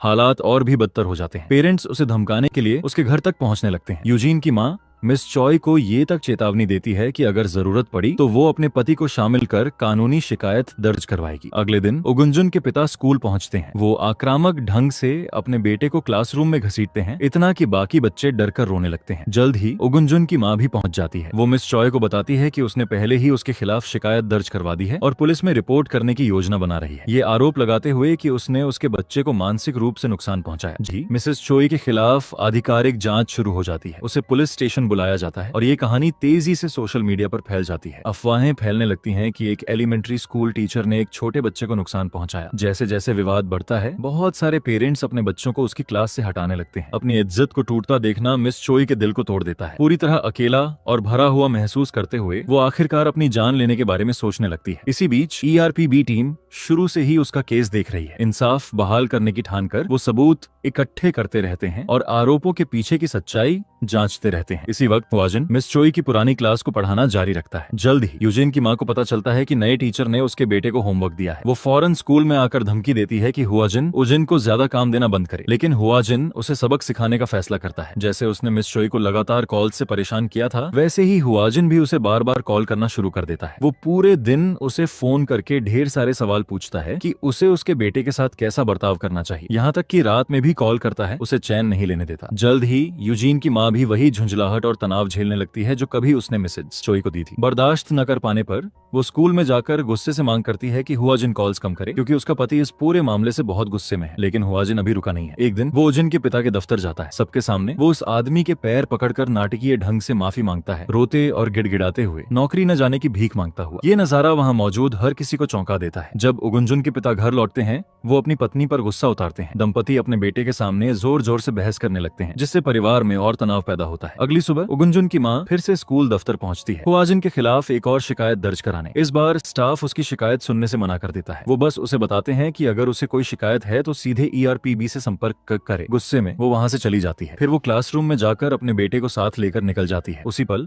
हुआजिन मिसेज ली के खिलाफ बच्चे के साथ बदसलूकी का केस दर्ज करता है, क्योंकि उसने जबरदस्ती अपने बेटे को क्लासरूम से घसीटा था। इस आरोप की खबर बाकी पेरेंट्स तक जल्दी पहुंच जाती है और जल्द ही वो मिसेज ली के बर्ताव की आलोचना करने लगते हैं। बेबस होकर मिसेस ली मिसेस चोई को कॉल करने की कोशिश करती है, लेकिन उसके कॉल्स का जवाब नहीं आता। गुस्से और झुंझलाहट में वो सीधे मिसेस चोई के घर पहुंचती है, लेकिन जब वो वहां पहुंचती है, वो देखती है कि हुआजिन पहले से ही वहां मौजूद है। पहली बार किसी ने उसे अपने किए के नतीजों का सामना करने पर मजबूर किया और उसे दिखाया कि उसने कितना नुकसान पहुंचाया है। बाद में उगुंजुन को आखिरकार मिसेस चोई से मिलने का मौका मिलता है। ये मुलाकात इसलिए होती है क्योंकि उसने खुद उससे मिलने की गुजारिश की थी। बातचीत के दौरान उगुंजुन कुछ दिल दुखाने वाला कहता है, मुझे बहुत दुख है, मेरी माँ ने जो तुम्हारे साथ किया उसके लिए। वो धीरे से कहता है, कभी कभी मुझे लगता है मेरी माँ मुझसे नफरत करती है। चोई उसे नरमी से दिलासा देती है और यकीन दिलाती है कि उसकी माँ उससे प्यार करती है, भले ही उसके किए ने दोनों को दर्द दिया हो। इसी बीच हुआजिन और मिसेज ली पास की खिड़की से ये बातचीत देखते हैं। जब मिसेज ली देखती है कि यूजिन वाकई कितना मिस चोई की परवाह करता है, वो अपराध बोध से भर जाती है। पहली बार उसे एहसास होता है कि उसके बर्ताव ने सिर्फ टीचर को ही नहीं बल्कि उसके अपने बेटे को भी कितना दर्द दिया। आखिर में मिसेज ली और उसके पति को अदालत में लाया जाता है। मिसेज चोई पर की गई परेशानी, धमकी, झूठे आरोप और मानसिक अत्याचार से जुड़े सारे सबूत जज के सामने पेश किए जाते हैं। दोनों पेरेंट्स को अपने कामों के लिए जिम्मेदार ठहराया जाता है और कानूनी सजा मिलती है। है। आखिरकार इंसाफ मिलता है। मिसेस चोई का नाम साफ हो जाता है, उसकी तकलीफ को माना जाता है और वो और उसकी माँ दोनों को आखिरकार वो इंसाफ मिलता है जिसका उन्हें इंतजार था। वो बुरा सपना जिसने उसकी जिंदगी लगभग तबाह कर दी थी आखिरकार खत्म होता है। इसी बीच मिनिस्टर ऑफ एजुकेशन एक प्रेस कॉन्फ्रेंस करते हैं ताकि ERPB की अहमियत समझाई जा सके। वो जोर देकर कहते हैं कि कोई भी जो किसी शिक्षण संस्था में अत्याचार, बुलिंग या अन्याय झेल रहा है उसे इस संस्था से संपर्क करना चाहिए ताकि उसके अधिकारों की रक्षा और बहाली हो सके। आखिरकार मिसेस चॉय अपने प्यारे एलिमेंट्री स्कूल लौट आती है। अपने स्टूडेंट से दोबारा मिलकर वो मुस्कुराते हुए फिर से पढ़ाना शुरू करती है, आखिरकार उस बुरे सपने से आजाद जिसने उसकी जिंदगी लगभग तबाह कर दी थी। कहीं और हुआजिन अपनी मरहूम पत्नी की डायरी पढ़ने में समय बिताता है। जैसे जैसे वो पन्ने पलटता है वो उसकी तकलीफ और इंसाफ पाने की उसकी बेताब चाहत के बारे में सोचता है। उसे उस स्टूडेंट की याद आती है जो कभी दावा करता था कि वो टीचर चॉय गाहों की इज्जत और परवाह करता है। यादों में खोए हुआजिन को मिनिस्टर गोंग आकर टोकते हैं, जो उसे चेतावनी देते हैं कि अब बहुत से लोग मानने लगे हैं कि ERPB सिर्फ निजी बदले के लिए बनाई गई है, तुम्हें अतीत को छोड़ना होगा। मंत्री उससे कहते हैं, लोग सोचते हैं ये संस्था तुम्हारी पत्नी और मेरी बेटी की वजह से बनाई गई थी, तुम इन जज्बातों को अपने फैसलों पर हावी नहीं होने दे सकते। अगले दिन जब टीम साथ में गाड़ी चला रही होती है वो एक चौंकाने वाला नजारा देखते हैं। कई मिडिल स्कूल स्टूडेंट्स एक चोरी की गाड़ी में तेज रफ्तार से सड़कों पर दौड़ रहे होते हैं। गाड़ी के अंदर एक डरी हुई लड़की जबरन बिठाई गई होती है। स्टूडेंट्स ने गाड़ी चुराने के बाद उसे जबरदस्ती अंदर धकेल दिया था। ERPB टीम फौरन दखल देने का फैसला करती है और उनका पीछा शुरू करती है। रुकने के बजाय स्टूडेंट्स और भी लापरवाह हो जाते हैं। वो हुआजिन की गाड़ी पर चीजें फेंकते हैं और भीड़ भाड़ वाली सड़कों से तेजी से गुजरते हैं, संपत्ति को नुकसान पहुंचाते और आम लोगों को खतरे में डालते हुए। एक बड़ा हादसा बस चंद पलों दूर होता है, लेकिन हान रिम तबाही से पहले गाड़ी को रोकने में कामयाब हो जाती है। स्टूडेंट्स को पुलिस स्टेशन ले जाया जाता है जहां जांचकर्ता उस लड़की से पूछते हैं कि आखिर हुआ क्या था, लेकिन क्योंकि लड़कों ने उसे धमकाया था वो दावा करती है कि वो सब सिर्फ दोस्त हैं और कुछ गंभीर नहीं हुआ। स्टूडेंट्स फिर अपनी उम्र को ढाल बनाते हैं, ये दलील देते हुए कि वो नाबालिग हैं इसलिए उन पर गंभीर कानूनी कार्रवाई नहीं हो सकती। नतीजतन उन्हें छोड़ दिया जाता है। दुर्भाग्य से आजाद होते ही वो फिर से परेशानी खड़ी करने लगते हैं। वो गाड़ियां चुराना और तोड़ फोड़ करना जारी रखते हैं जैसे कुछ हुआ ही ना हो। जब ERPB टीम और मंत्री ये सब देखते हैं, मंत्री तय करते हैं कि अब बहुत हो चुका। वो अगले ही दिन ह्यानजिन मिडिल स्कूल में तुरंत ऑपरेशन शुरू करने का आदेश देते हैं। यही वो स्कूल है जहाँ चारों शरारती लड़के पढ़ते हैं। अगली सुबह हुआजिन स्कूल पहुंचकर उन चारों लड़कों से मिलता है। उसी वक्त हान रिम क्लास के बाकी स्टूडेंट से पूछताछ शुरू करती है। वो पूछती है कि क्या किसी ने यून नाम की लड़की को देखा है। स्टूडेंट्स डरे हुए दिखते हैं, साफ है कि उन्हें कुछ पता है, लेकिन वो बुलियों के खिलाफ बोलने से बहुत डरे हुए हैं। इसी बीच बोंग और हान रिम चुपके से उन चारों लड़कों का पीछा करते हैं, ये उम्मीद करते हुए कि पता चल जाए उन्होंने अपनी शिकार को कहां छुपाया है। आखिरकार उन्हें एक भयानक सच्चाई का पता चलता है। हाउन एक स्टोरेज कैबिनेट में बंद मिलती है। उसका शरीर चोटों और घावों से भरा होता है जो लंबे समय से हो रहे अत्याचार की गवाही देता है। टीम फौरन उसे बचाती है और सुरक्षित जगह ले जाती है। शुरू में वो कुछ बोलने से मना कर देती है। सच जानने की उम्मीद में वो उसका स्कूल बैग जांचते हैं और उसमें कुछ गोलियां पाते हैं। ये गोलियां अवैध पदार्थ लगती हैं जिन्हें लड़के उसे जबरदस्ती खिला रहे थे। आखिरकार हिम्मत जुटाकर अपनी कहानी बताती है। वो समझाती है कि जब वो पहली बार स्कूल में ट्रांसफर होकर आई तो बाकी स्टूडेंट्स लगातार उसकी सुंदरता की तारीफ करते थे। तुम बहुत खूबसूरत हो, वो कहते, तुम किसी सेलिब्रिटी जैसी दिखती हो, अगर थोड़ा वजन कम कर लो तो और भी सुंदर लगोगी। एक दिन उसकी क्लास का एक लड़का उसके पास कुछ गोलियां लेकर आया। उसने दावा किया कि ये उसे पतला और भी आकर्षक बनाने में मदद करेंगी। उसे यकीन दिलाने के लिए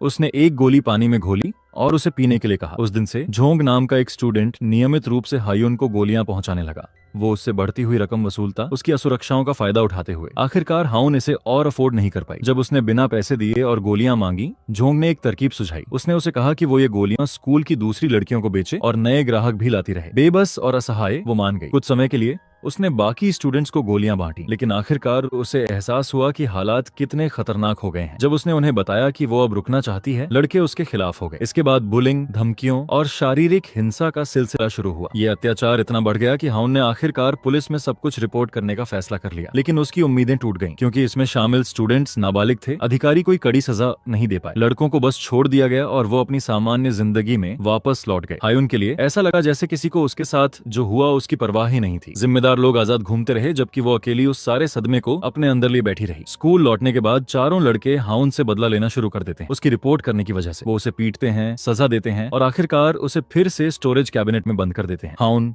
हानरिम को बताती है कि इतना कुछ झेलने के बावजूद जिम्मेदार स्टूडेंट्स को कभी सही मायनों में सजा नहीं मिली। वो कबूल करती है कि उसने आत्महत्या के बारे में भी सोचा है, क्योंकि उसे लगता है कि इंसाफ कभी नहीं मिलेगा। हानरिम उसे नरमी से भरोसा दिलाती है और एक वादा करती है, ईआरपी भी तुम्हें इंसाफ दिलाएगा। हायून की कहानी सुनने के बाद गुस्से से भरकर हानरिम उन चारों लड़कों का सामना करती है और हुजिन को बताती है कि वो स्टूडेंट्स को ड्रग्स बेच रहे थे। लड़के घमंडी मुस्कान के साथ जवाब देते हैं, तुम क्या कर सकती हो, हम तो बस बच्चे हैं, हमें कोई नहीं छू सकता। बहस करने की बजाय हुआ जिन और हानरिम एक नई योजना बनाते हैं। वो अपने ट्रेन किए हुए कुत्ते को छोड़ देते हैं, जो फौरन एक एक करके लड़कों का पीछा करना शुरू कर देता है, उन्हें घबराहट में डाल देता है। जल्द ही चारों स्टूडेंट्स को पकड़कर एक जुवेनाइल रिहैबिलिटेशन फैसिलिटी भेज दिया जाता है, जो नाबालिग अपराधियों के लिए बनी है। पहुंचते ही उनके फोन जब्त कर लिए जाते हैं, उनके बाल कटवा दिए जाते हैं, उन्हें एक जैसी वर्दी पहनाई जाती है और उन्हें हानिम की निगरानी वाले एक मॉनिटर डॉर्मेट्री में रखा जाता है। लड़के तुरंत रौब झाड़ने और हानरिम को चुनौती देने की कोशिश करते हैं, लेकिन ये उनकी बहुत बड़ी गलती साबित होती है। हानरिम उन्हें फौरन उनकी औकात दिखाती है और उन्हें एक ऐसा सबक सिखाती है जो वो कभी नहीं भूलेंगे। उस दिन से उनका नया रूटीन शुरू होता है। हर सुबह उन्हें सूरज उगने से पहले उठना पड़ता है, टॉयलेट साफ करने पड़ते हैं, फिजिकल ट्रेनिंग करनी पड़ती है और सख्त शेड्यूल का पालन करना पड़ता है। जब नाश्ते का वक्त आता है, उनकी मुलाकात दूसरे जुवेनाइल अपराधियों से होती है, जो पहले से ही उस फैसिलिटी में रह रहे होते हैं। उनमें से कई उनसे कहीं ज्यादा खतरनाक होते हैं। पहली बार चारों लड़के वाकई डरने लगते हैं। बाद में उन्हें सफाई की ड्यूटी दी जाती है और बर्तन कैफेटेरिया के सामान धोने पड़ते हैं। एक दिन उनमें से एक लड़का एक शांत दिखने वाले कैदी से झगड़ा कर बैठता है और उसे कमजोर समझकर पीटने का फैसला करता है, लेकिन हुआजिन फौरन सच्चाई उजागर करता है। वो दिखने में मासूम कैदी असल में पूरे देश में बदनाम है। सालों पहले वो लगातार क्लासमेट्स की बुलिंग झेलता रहा। इतने सालों का अत्याचार झेलने के बाद आखिरकार उसका दिमाग फिर गया और उसने अपने सारे सताने वालों को मार डाला। मीडिया ने उसे एक डरावना उपनाम दिया, बुली किलर। जब चारों लड़कों को उसकी पहचान का पता चलता है, वो सहम जाते हैं। उस दिन से वो जब भी मुमकिन हो उससे दूर रहते हैं और उसके आसपास होने पर साफ तौर पर घबराए दिखते हैं। बाद में बुली किलर चुपके से किचन के सामान से एक चाकू चुरा लेता है। चारों लड़के इसे होते हुए देख लेते हैं। शुरू में वो गार्ड्स को इसकी रिपोर्ट करने के बारे में सोचते हैं, लेकिन बुली किलर उन्हें देख लेता है। वो शांति से उन्हें धमकाता है और चेतावनी देता है कि अगर उन्होंने कुछ भी कहा तो उनकी फैसिलिटी की जिंदगी बुरे सपने में बदल जाएगी। लड़के फौरन डर जाते हैं और चुप रह जाते हैं। इसी बीच फैसिलिटी के बाहर मिनिस्टर ऑफ एजुकेशन के खिलाफ जनता का विरोध भड़क उठता है। ज्यादातर प्रोटेस्टर्स उन बच्चों के पेरेंट्स हैं जिन्हें रिहैबिलिटेशन सेंटर भेजा गया है। वो मंत्री पर बहुत सख्त होने का आरोप लगाते हैं और उन्हें पद से हटाने की धमकी देते हैं। आखिरकार पेरेंट्स को अपने बच्चों से मिलने की इजाजत दी जाती है। जब वो पहुंचते हैं और अपने बेटों को मुंडे हुए सिर, सफाई की ड्यूटी और सख्त अनुशासन में देखते हैं, वो गुस्से से फट पड़ते हैं और मंत्री पर चिल्लाना शुरू कर देते हैं। उस पल हुआ जिन सबूत लेकर आगे आता है। वो ड्रग्स दिखाता है जो लड़के बांट रहे थे और समझाता है कि उन्होंने ये बाकी स्टूडेंट्स को कैसे बेचे। पेरेंट्स को अपने बच्चों के किए अपराधों के पूरे रिकॉर्ड दिखाए जाते हैं, जिनमें बुलिंग,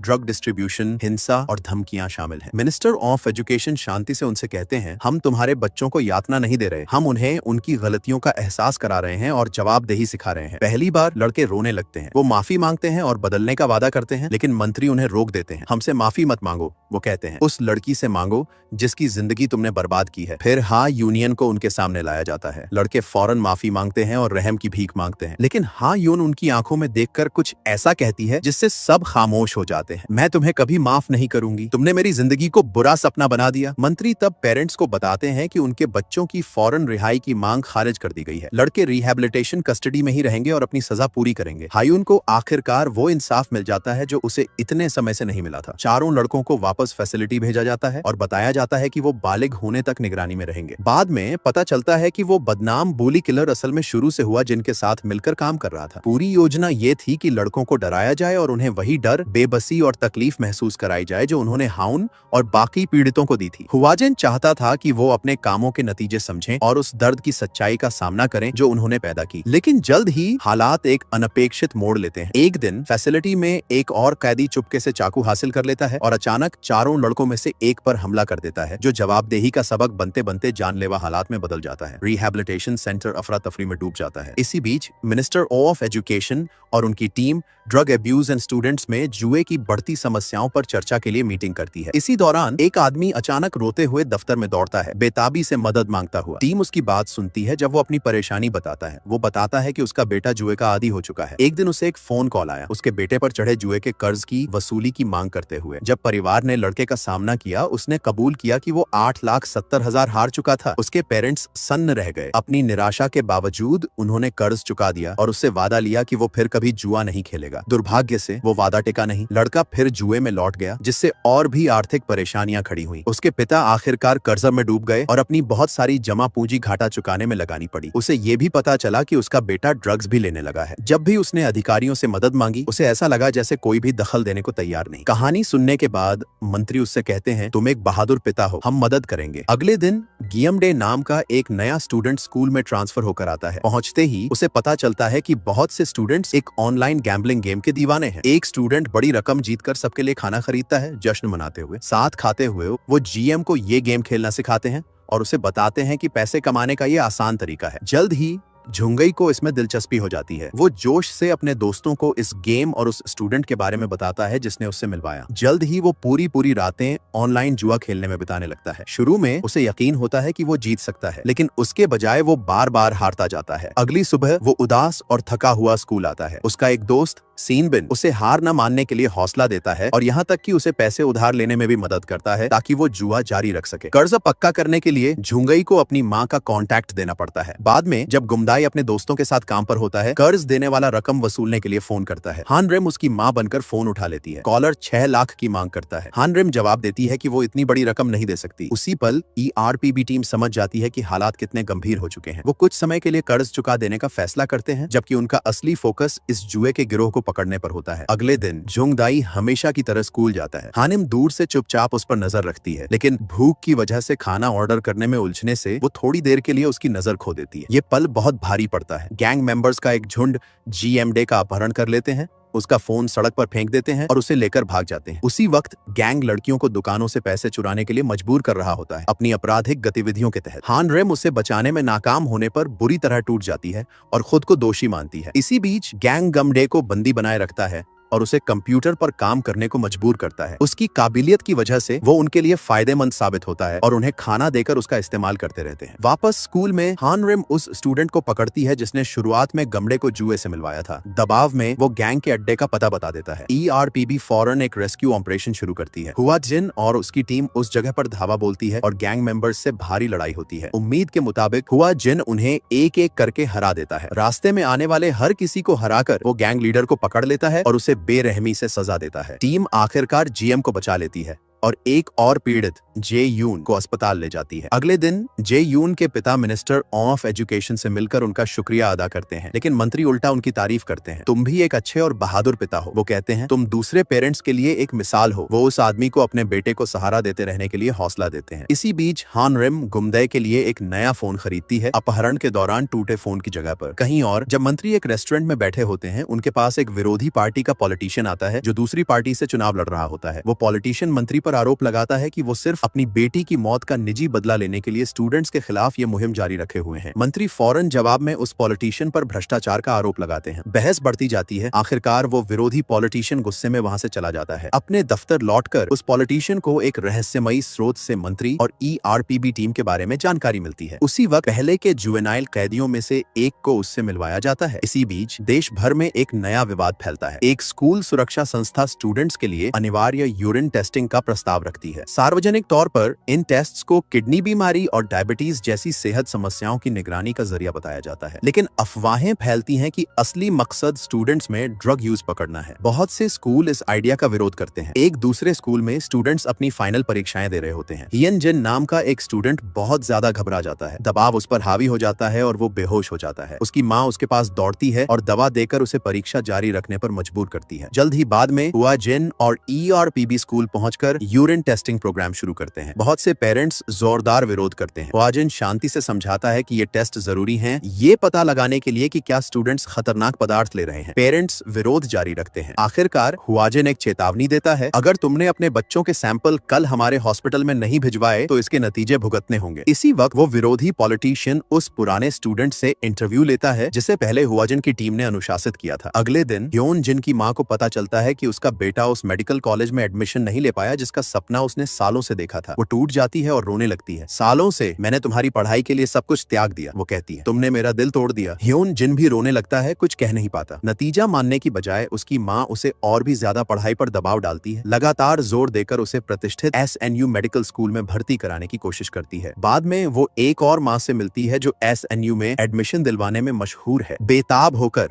वो सलाह मांगती है और यहाँ तक कि अपने बेटे के लिए एक प्राइवेट ट्यूटर भी रखती है। इतनी मेहनत के बावजूद ह्यानजिन के नतीजे निराशाजनक ही रहते हैं। हताश होकर वो फिर उस औरत के पास मदद के लिए लौटती है। इस बार वो औरत उसे एक खास दवा देती है जो कथित तौर पर याददाश्त और एकाग्रता बढ़ाती है। ह्यानजिन वो दवा लेना शुरू कर देता है। इसी बीच हुआजिन को इस दवा के बारे में पता चलता है और वो उन्हें चेतावनी देता है कि वो इसका इस्तेमाल न करें, लेकिन ह्यानजिन की मां सुनने से मना कर देती है। वो और ज्यादा पदार्थों की तलाश ऑनलाइन जारी रखती है जो पढ़ाई का प्रदर्शन बेहतर करने का वादा करते हैं। आखिरकार उसे एक और औरत मिलती है जो एक चमत्कारी दवा का विज्ञापन कर रही होती है जो कथित तौर पर स्टूडेंट्स के लिए बेहतर रैंकिंग की गारंटी देती है। वो दवा खरीद लेती है और अपने बेटे को दे देती है। शुरू में ऐसा लगता है कि ये काम कर रही है। ह्यानजिन के नतीजे तेजी से बेहतर होते हैं, लेकिन ये कामयाबी एक भारी कीमत पर आती है। जब ERPB यूरिन टेस्ट के नतीजे देखती है, उन्हें ह्यानजिन के शरीर में अवैध पदार्थों के अंश मिलते हैं। हुआजिन और उसकी टीम फौरन उस परिवार के घर पहुंचती है। उसकी मां दरवाजा खोलने से मना कर देती है। टीम को किसी और रास्ते से अंदर जाना पड़ता है और ह्यानजिन को अस्पताल ले जाना पड़ता है। वहां हुआजिन आखिरकार गुस्से में फट पड़ता है। वो उस मां का सामना करता है और उससे कहता है कि उसने एक पेरेंट के तौर पर अपनी जिम्मेदारी पूरी तरह नाकाम कर दी है। तुमने अपने ही बेटे को इन दवाओं से लगभग बर्बाद कर दिया, वो कहता है। ह्यानजिन की शारीरिक हालत पहले ही इन पदार्थों की वजह से बदलने लगी है और उसकी मानसिक हालत तेजी से बिगड़ रही है। वो पूरी तरह टूटने के करीब है। उस मां को समझाने के लिए कि उसने क्या किया है, हुआजिन उसे वही थकाऊ जीवन शैली झेलने पर मजबूर करता है जो उसने अपने बेटे पर थोपी थी। वो उसी पढ़ाई के शेड्यूल को दोबारा बनाकर उसे खुद उसी में से गुजरवाता है जो उसने रोज अपने बेटे से करवाया था। आखिरकार ह्यानजिन को सही इलाज मिलता है और वो धीरे धीरे ठीक होने लगता है। एक दिन उसकी माँ उससे मिलने अस्पताल आती है। तब भी वो जिद करती है कि उसे मेडिकल स्कूल जाना ही होगा। इस बार ह्यानजिन आखिरकार खुद के लिए खड़ा होता है। आप अपनी जिंदगी जिए, वो उससे कहता है। मैं अपनी जीऊंगा। इन शब्दों के साथ वो वहां से चला जाता है। बाद में मिनिस्टर ऑफ एजुकेशन एक और प्रेस कॉन्फ्रेंस करते हैं। वो बताते हैं कि देश भर में बहुत से स्टूडेंट्स परफॉर्मेंस बढ़ाने वाली दवाओं और खतरनाक पदार्थों के लिए पॉजिटिव टेस्ट हुए हैं। वो पेरेंट्स और स्टूडेंट्स दोनों को खतरों के बारे में चेतावनी देते हैं और ऐसी दवाएं बांटने वालों के खिलाफ सख्त कार्रवाई का ऐलान करते हैं। कॉन्फ्रेंस के बाद हुआजिन ह्यानजिन के शरीर में मिले पदार्थ के सैंपल्स की जांच करता है। उसे हैरानी होती है जब एक्सपर्ट्स उसे बताते हैं कि ये दवा बिल्कुल नई नहीं है। असल में ये कई साल पहले भी चलन में थी। एक बड़े नेटवर्क के शामिल होने की आशंका को भांपते हुए हुआजिन समझ जाता है कि एक और बड़ी जांच शुरू होने वाली है। कहानी अब एक बड़े सार्वजनिक प्रदर्शन की ओर बढ़ती है जिसमें ज्यादातर स्टूडेंट्स शामिल हैं। भीड़ एक पूर्व जुवेनाइल अपराधी की रिहाई का विरोध कर रही है, इंसाफ की मांग करते हुए नारे लगा रही है। हमें पता चलता है कि इस विवाद के केंद्र में चॉय गुचोल है, वही लड़का जो 2 साल पहले मिनिस्टर ऑफ एजुकेशन की बेटी की मौत के लिए जिम्मेदार था, वही औरत जिसे हुआजिन प्यार करता था। अपनी निजी भावनाओं के बावजूद मंत्री को गुचियोल की रिहाई माननी ही पड़ती है। अगर वो इसका विरोध करते हैं तो जनता उन पर आरोप लगाएगी कि वो हर्ब का इस्तेमाल सिर्फ निजी बदले के लिए कर रहे हैं, समाराम में हैं। इसी बीच जिनको गुचियोल पर नजर रखने और उसके नए स्कूल की जांच करने का काम सौंपा जाता है। एक दिन गुचियोल देखता है कि कुछ बुली क्लासरूम के अंदर स्टूडेंट्स को परेशान कर रहे हैं। वो लगातार कमजोर क्लासमेट्स को सताते और डराते हैं जैसे उन्हें रोकने वाला कोई है ही नहीं। उस रात गोल चुपके से क्लासरूम में घुसता है और वहां छुपाई गई ड्रग्स की एक खेप निकालता है। अगली सुबह ग्योल अचानक मिनिस्ट्री ऑफ एजुकेशन पहुंचता है। उसे देखकर हानिम फौरन गुस्से में आ जाती है, लेकिन मंत्री शांति से सबको याद दिलाते हैं कि दफ्तर किसी भी मदद मांगने वाले के लिए खुला है। ग्योल बताता है कि वो एक शिकायत दर्ज करना चाहता है। वो कुछ स्टूडेंट्स की रिपोर्ट करता है जो दूसरों को बुली कर रहे हैं और उन्हें शियांगू नाम के एक लड़के की तस्वीर दिखाता है, ये दावा करते हुए कि सियोंगू एक पीड़ित है। कहानी सुनने के बाद हुआजिन खुद इस केस की जांच करने का फैसला करता है। हनीम उसे रोकने की कोशिश करती है गुयल के अतीत को देखते हुए, लेकिन हुजिन पीछे हटने से इनकार कर देता है। अगले दिन हुआजिन जुआन हाई स्कूल पहुंचता है और सियांगू से मिलता है। इंटरव्यू के दौरान सियांगू जोर देकर कहता है कि उसे कोई बुली नहीं कर रहा और सब कुछ ठीक होने का दावा करता है। जब हुजिन उन स्टूडेंट्स से मिलता है जिन पर बुली होने का आरोप है, सियांगू अजीब तरीके से उनका बचाव करता है, इतना कि ये संदेहास्पद लगने लगता है। इसी बीच बोंग उन लड़कों का पीछा करने और उस गेमिंग सेंटर की जांच करने की कोशिश करता है जहां वो ज्यादातर वक्त बिताते हैं। दुर्भाग्य से उनमें से एक लड़का उसे पहचान लेता है, जिससे उसे कोई काम की जानकारी जुटाए बिना ही वहां से जाना पड़ता है। इसकी बजाय बोंग अंडरकवर के लिए हान रिम को भेजता है। एक भेष बदलकर और पूरी तरह अलग रूप में हान रिम बिना किसी को शक हुए इस ग्रुप में घुस जाती है। जांच के दौरान वो चुपके से चीहो की आवाज रिकॉर्ड कर लेती है। बोंग फिर उस रिकॉर्डिंग का इस्तेमाल करके फोन पर उसकी नकल करता है और गू को गेमिंग अकाउंट्स की जानकारी उगलवाने के लिए बहला लेता है। जल्द ही हर्ब उन अकाउंट्स को हैक कर लेती है और उनमें संदिग्ध गतिविधि के सबूत ढूंढ निकालती है। उनकी जांच से पता चलता है कि सियोंगू असल में बेहद माहिर गेमर है। स्कूल और बाकी जिम्मेदारियों को संभालते हुए भी वो लगातार गेम जीतने और इनाम कमाने में सक्षम है। लेकिन जब एक गेमिंग अकाउंट के मालिक को पता चलता है कि उसके अकाउंट से पैसे निकाले गए हैं, वो फौरन सियोंगू को दोष देता है और उस पर शारीरिक हमला करता है। अगले दिन जब सियोंगू अपनी मां के साथ होता है, चीहो और उसका परिवार एक और शिकायत लेकर आते हैं। इस बार वो सियोंगू पर आरोप लगाते हैं कि उसने चीहो की बहन को अश्लील वीडियो भेजे। सियोंगू जोर देकर कहता है कि उसने ऐसा कभी नहीं किया, लेकिन कोई उस पर यकीन नहीं करता। और भी बुरा यह है कि उसकी मां को पता चलता है कि उसके अकाउंट से बड़ी रकम गायब हो चुकी है, जो साफ तौर पर जुए में इस्तेमाल हुई थी। यहाँ तक कि वो भी अपने बेटे की मासूमियत पर शक करने लगती है। हर किसी से त्याग दिया महसूस करते हुए सियोंगू अकेला बैठकर रो पड़ता है। उसी पल गुआओल उसके पास आता है। दोनों बातें करने लगते हैं और गुआओल उससे कुछ अहम बात धीरे से कहता है। अगर हर्ब 3 साल पहले होती तो शायद मैं कभी हत्यारा न बनता। उसके शब्द सियोंगू पर गहरा असर छोड़ते हैं। ग्यूल फिर उसे सीधे हर्ब दफ्तर ले जाता है और उसे वहां के लोगों पर भरोसा करने को कहता है। लेकिन जब वो दफ्तर में होते हैं, एक और हर्ब कर्मचारी परेशान करने वाली खबर लेकर आता है। चीहो ने सियोंगू के खिलाफ बुलिंग की औपचारिक शिकायत दर्ज करा दी है। एक सुनवाई का आयोजन किया जाता है। इस पूरी प्रक्रिया के दौरान चीहो खुद को पीड़ित की तरह पेश करता है, जबकि सियोंगू खुद का बचाव करने में जूझता है। आखिरकार सायोंगू बोलता है। वो समझाता है कि असल में शुरू से बुली वही था और चीहो और उसके दोस्त उसका पैसा चुराते थे ताकि उनकी जुए की आदत पूरी हो सके। दुर्भाग्य से चीहो का वकील सब कुछ झूठ बताकर खारिज कर देता है। वो यहाँ तक कि फर्जी सबूत पेश करता है और चीहो को हुए नुकसान के लिए आर्थिक मुआवजे की मांग करता है। हर्ब टीम गुस्से से भर जाती है। बाद में हुआ जिन सियोंगू को अकेला बैठा हुआ पाता है, दुख और झुंझलाहट से भरा हुआ। हुआ जिन उससे चुप न रहने को कहता है। उन शब्दों से हिम्मत पाकर सियोंगू आखिरकार खुलकर बोलता है। वो बताता है कि कैसे उसके भरोसेमंद दोस्तों ने उसे धोखा दिया, उसका पैसा चुराया और उसे मैनिपुलेट किया। वो ये भी कबूल करता है कि जब उसने सच बताने की कोशिश की तो उसका अपना परिवार भी उस पर विश्वास नहीं करता। हुआ जिन ध्यान से सुनता है और फिर एक सीधा जवाब देता है। मुझे तुम पर यकीन है और हम तुम्हारी मदद करेंगे। इसी वक्त हन रिम अगले चरण के ऑपरेशन की शुरुआत करती है। अपनी नई अंडरकवर पहचान के साथ वो स्कूल में दाखिला लेती है और एक ट्रांसफर स्टूडेंट होने का नाटक करती है ताकि चीहो और उसके दोस्तों के करीब जा सके। जब वो उन्हें बताती है कि वो एक ही क्लास में हैं, चीहो फौरन दोस्ताना बर्ताव करने लगता है, लेकिन जल्द ही साफ हो जाता है कि उसकी दोस्ताना अदा नकली है और वो उसे भी उसी तरह इस्तेमाल और मैनिपुलेट करना चाहता है जैसे वो हर किसी के साथ करता है। हानेम उसकी कोशिशों को नजरअंदाज करती है और अपने मिशन पर ध्यान केंद्रित रखती है। उसके फोन से हॉटस्पॉट कनेक्ट करने का नाटक करते हुए वो चुपके से एक लिंक इंस्टॉल कर देती है, जिससे हर्ब को उस पूरे ग्रुप के अकाउंट्स तक पहुंच मिल जाती है। जल्द ही बोंग कामयाबी से उनके अकाउंट्स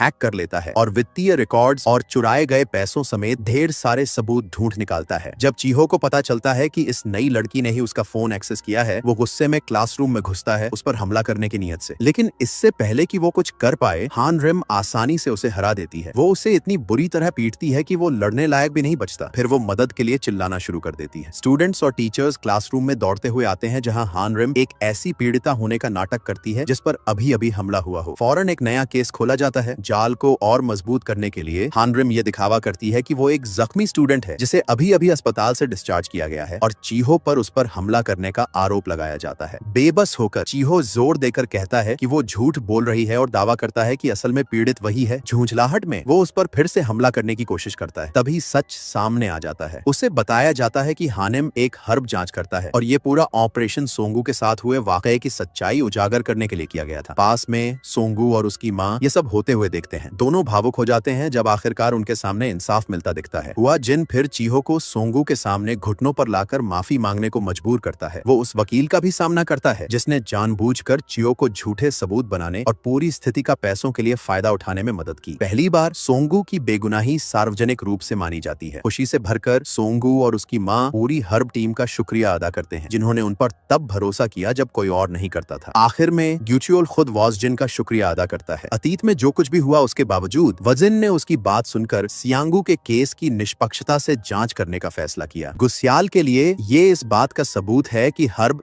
सच में मासूमों की रक्षा के लिए है, न कि निजी दुश्मनी या बदला पूरा करने के लिए। उस रात एक और थकाऊ दिन के बाद वजिन जिन और मिनिस्टर ऑफ एजुकेशन आखिरकार घर लौटते हैं। जब हुआ जिन अकेले चल रहा होता है, वो एक सिगरेट सुलगाने की कोशिश करता है, लेकिन अचानक उसे कुछ याद आता है जो उसकी मरहूम प्रेमिका गायून अक्सर उससे कहती थी। वो और उसके पिता दोनों हमेशा धूम्रपान और शराब के खिलाफ रहे थे, हमेशा उससे इन आदतों से दूर रहने की गुजारिश करते रहे। उसकी बातें याद करते हुए हुआजिन चुपचाप सिगरेट रख देता है। इसी बीच जब मंत्री अपने बेडरूम पहुंचते हैं, वो अपने जज्बातों को रोक नहीं पाते। अंधेरे में अकेले वो रो पड़ते हैं, अपनी बेटी की याद में बुरी तरह टूटते हुए। कहीं और चीहो अब भी गुस्से से भरा हुआ ग्वाल का सामना करने जाता है, लेकिन जल्द ही साफ हो जाता है कि ग्वाल ही असल में पर्दे के पीछे से चीहो को कठपुतली की तरह नचा रहा था। असल में वही था जिसने चीहो को वो भ्रष्ट वकील रखने के लिए उकसाया और पूरी स्थिति बनाने में मदद की। फिर एक चौंकाने वाली सच्चाई सामने आती है। गुओ शुरू से ही सब कुछ रच रहा था। उसका मकसद इंसाफ नहीं था, उसका मकसद ERPB की इज्जत को तबाह करना था। इसे पूरा करने के लिए वो चीहो की हत्या कर देता है और घटना को कुछ इस तरह सजाता है कि ऐसा लगे इस त्रासदी के लिए हर्ब जिम्मेदार है। अगली सुबह ग्वाल मिनिस्ट्री ऑफ एजुकेशन जाता है। वहां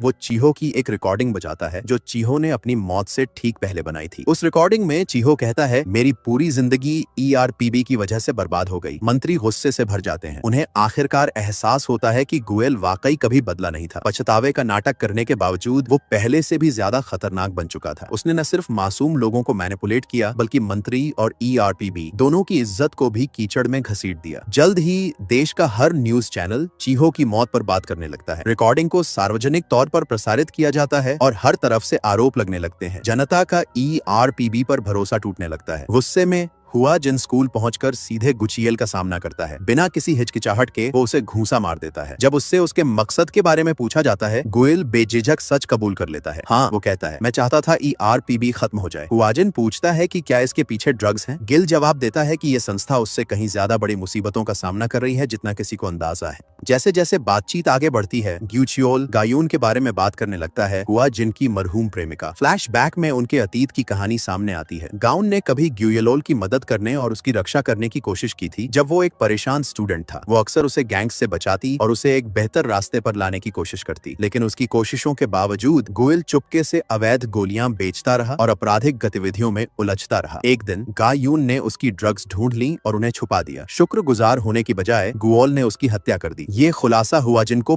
पूरी तरह तोड़ देता है। खुद पर काबू न रख पाकर वो गुचोल पर फिर से हमला करता है। फिर भी गुएल शांत रहता है। उसकी योजना सिर्फ लोगों को चोट पहुंचाना नहीं थी, उसका मकसद हुआजिन, मंत्री और ERPB को पूरे देश के सामने तबाह करना था। इसी बीच विरोधी पॉलिटिशियन प्रेस कॉन्फ्रेंस करके मंत्री और उनकी संस्था पर हमले करते रहते हैं। कुछ स्टूडेंट्स भी सवाल उठाने लगते हैं कि क्या ERPB को जारी रहना चाहिए। मंत्री सार्वजनिक तौर पर जवाब देते हुए सबको याद दिलाते हैं कि यह संस्था शुरू में क्यों बनाई गई थी। उनके मुताबिक इसका मकसद स्कूलों के अंदर गैंग्स, ड्रग्स, हिंसा और अत्याचार से लड़ना है। उसी वक्त हुआजिन गौंड की कब्र पर जाकर चुपचाप सब कुछ सोचता है जो अब तक हुआ। कहीं और ग्वाल और उसके साथी अपने ड्रग ऑपरेशन को और बढ़ाते जाते हैं। उनकी योजना है देश भर के स्कूलों में गोलियां फैलाना। ये दवा तेजी से फैलती है, यहाँ तक कि आम स्टूडेंट्स भी इसे खरीदने बेचने लगते हैं। टीचर्स स्टूडेंट्स में अजीब बर्ताव देखने लगते हैं। कुछ अचानक गोलियों के लिए बेचैन दिखते हैं, बाकी बार बार सिरदर्द, पेट दर्द या और बीमारियों का बहाना बनाकर क्लास से निकल जाते हैं। ये ड्रग्स चुपचाप एक स्कूल से दूसरे स्कूल तक फैलती जाती हैं। इस अफरा तफरी के बीच चुपके से हुआ जिनसे संपर्क करता है और बताता है कि उसके पास कोई अहम जानकारी है। दुर्भाग्य से गैंग को पता चल जाता है कि सियोंगू ERPB की मदद कर रहा है। उसी वक्त मंत्री और हुआजिन एक राष्ट्रव्यापी जांच शुरू करते हैं जिसकी शुरुआत सून गर्ल्स स्कूल से होती है। निकलने से पहले मंत्री हुआजिन को चेतावनी देते हैं, काबू मत खोना, जो भी हो गुओल को मत पीटना, विरोधी पार्टी हम पर हमला करने के बहाने ढूंढ रही है। हुआजिन अनमने मन से सहमत हो जाता है। समर्थन जुटाने के लिए मंत्री देश भर के टीचर्स से जांच में सहयोग करने और ड्रग्स बांटने वाले स्टूडेंट्स की पहचान में मदद करने की अपील करते हुए एक सार्वजनिक संदेश रिकॉर्ड करते हैं। सबसे पहले वॉलंटियर करने वाली टीचर मिस जंग होती हैं। जल्द ही और भी टीचर्स इस मुहिम में शामिल हो जाते हैं। आखिरकार देश भर के स्कूल ERPB के साथ काम करना शुरू कर देते हैं। इसी बीच हान रिम और उसका पार्टनर फिर से स्टूडेंट्स के रूप में अंडरकवर हो जाते हैं। उनकी जांच उन्हें उस उस नई दवा के कई सैंपल्स तक ले जाती है। मंत्री फौरन एक और प्रेस कॉन्फ्रेंस करते हैं। वो ऐलान करते हैं कि ERPB ने इस पूरे ऑपरेशन के पीछे के इंसान की पहचान कर ली है, गुओल जिनवान हाई स्कूल का एक स्टूडेंट। ये खबर तेजी से फैल जाती है। देश भर के स्टूडेंट्स मंत्री की घोषणा का वीडियो देखते हैं और उसे ऑनलाइन शेयर करने लगते हैं। आखिरी ऑपरेशन शुरू होता है। हुआजिन और उसकी टीम आगे बढ़ती है। वो ड्रग नेटवर्क की सुरक्षा में लगे कई गैंग मेंबर्स से भिड़ते हैं। भारी संख्या के बावजूद हुआजिन उन्हें एक एक करके हरा देता है, उन्हें जमीन पर बिखेर कर छोड़ देता है। आखिरकार वो खुद गुएल तक पहुंच जाता है, वो इंसान जो गौंड की मौत का जिम्मेदार है, जिसने स्टूडेंट्स को मैनिपुलेट किया, ड्रग्स बेचे और ERPB को तबाह करने की कोशिश की। मुकाबला भयंकर हो जाता है। लड़ाई के दौरान गुओल हुआजिन पर चाकू से वार तक करता है। वो उसका मजाक उड़ाते हुए कहता है, जब तुम अपने प्यार से दोबारा मिलो तो उसे मेरा हाय कहना और उससे कहना कि मुझे माफ कर दे। लड़ाई अपने चरम पर पहुंचती है। सियोंगू भी इस अफरा तफरी में गैंग का निशाना बन जाता है और उनका शिकार बन जाता है। जैसे जैसे हालात बेकाबू होते जाते हैं, हान रिम हुआजिन की मदद के लिए पहुंच जाती है। साथ मिलकर वो आखिरकार गुचाओल और उसके बाकी अनुयायियों को हरा देते हैं। पहली बार गुओल का आत्मविश्वास गायब हो जाता है, अपनी जान की भीख मांगते हुए जिनसे एक और मौका मांगता है। हुआजिन हिचकिचाता है। जैसे ही वो उसे देखता है, गान की यादें उसके जहन में उमड़ पड़ती हैं। आखिरकार वो उसे मारने का फैसला नहीं करता। इसके बजाय वो गुचैल का भाग्य कानून पर छोड़ देता है। हानिम गुएल को हिरासत में ले लेती है और पूरा गैंग नेटवर्क खत्म कर दिया जाता है। ड्रग ऑपरेशन में शामिल हर स्टूडेंट को एक एक करके गिरफ्तार किया जाता है। संकट पूरी तरह खत्म हो जाने के बाद मिनिस्टर ऑफ एजुकेशन आखिरी बार एक सार्वजनिक कॉन्फ्रेंस करते हैं। वो शिक्षा, जिम्मेदारी और अच्छे चरित्र की अहमियत के बारे में बात करते हैं। वो उन सब बातों पर विचार करते हैं जिनका सामना ERPB ने किया, गैंग्स, बुलिंग, ड्रग्स, भ्रष्टाचार और वो अनगिनत स्टूडेंट्स जिनकी रक्षा के लिए वो लड़े। वो उन टीचर्स का भी शुक्रिया अदा करते हैं जो मुश्किल वक्त में उनके साथ खड़े रहे। कॉन्फ्रेंस खत्म होने के बाद मंत्री और पूरी ERPB टीम मिलकर उनकी बेटी की कब्र पर जाते हैं। वहां चुपचाप खड़े होकर वो उन सबको याद करते हैं जिन्होंने स्कूल हिंसा की वजह से तकलीफ झेली और भविष्य के स्टूडेंट्स की रक्षा जारी रखने का वादा करते हैं। आखिर में अपराधी स्टूडेंट्स को उचित सजा मिलती है। ड्रग नेटवर्क पूरी तरह खत्म कर दिया जाता है और इन सारे स्कैंडलों में शामिल सबसे भ्रष्ट पॉलिटिशियन में से एक को भी आखिरकार गिरफ्तार कर लिया जाता है। इंसाफ मिलने और शांति बहाल होने के साथ कहानी आखिरकार यहीं खत्म होती है। अगर आपको इस ड्रामा की एक्सप्लेनेशन पसंद आई हो तो वीडियो को लाइक करें, चैनल को सब्सक्राइब करें और इस वीडियो को अपने दोस्तों के साथ शेयर करना बिल्कुल न भूलें। और साथ ही कमेंट करके जरूर बताइए अगर आपकी जिंदगी में भी ऐसे टीचर होते जो अपने स्टूडेंट्स के लिए किसी भी हद तक जाने को तैयार हो, तो आपको कैसा लगता है? क्या हर स्कूल में ऐसे टीचर्स होने चाहिए? अपनी राय कमेंट में जरूर दे। तो फिर मिलते हैं एक और शानदार ड्रामा एक्सप्लेनेशन के साथ। तब तक अपना ख्याल रखिए।